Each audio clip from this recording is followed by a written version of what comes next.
અમદાવાદ ગ્રામ્ય વિસ્તારના માંડલ તાલુકાના એનલા ચોકડીથી રામપુરા રોડ પર વહેલી સવારે ઝાડ સાથે કાર અથડાતા કારમાં સવાર 2 લોકોના ઘટના સ્થળે મોત, 3 લોકો ઇજાગ્રસ્ત.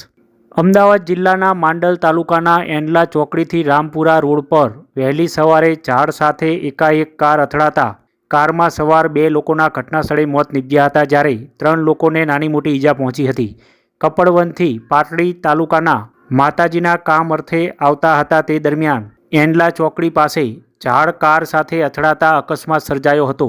અકસ્માતમાં ઝાલા તીતાભાઈ ચતુરભાઈ ઉંમર વર્ષ 70 રહે કપડવંજ ખેડા તેમજ કરણસિંહ ભલાજી પરમાર ઉંમર વર્ષ 44 રહે જાંબુડી કપડવંજ ખેડાના ઘટના સ્થળે મોત નીપજ્યા હતા, જ્યારે 3 લોકોને નાની મોટી ઈજા પહોંચી હતી. મૃતદેહને પોસ્ટમોર્ટમ માટે વિરમગામની સરકારી હોસ્પિટલ ખાતે ખસેડવામાં આવ્યો હતો. સમગ્ર મામલે માંડલ પોલીસે તપાસ હાથ ધરી હતી.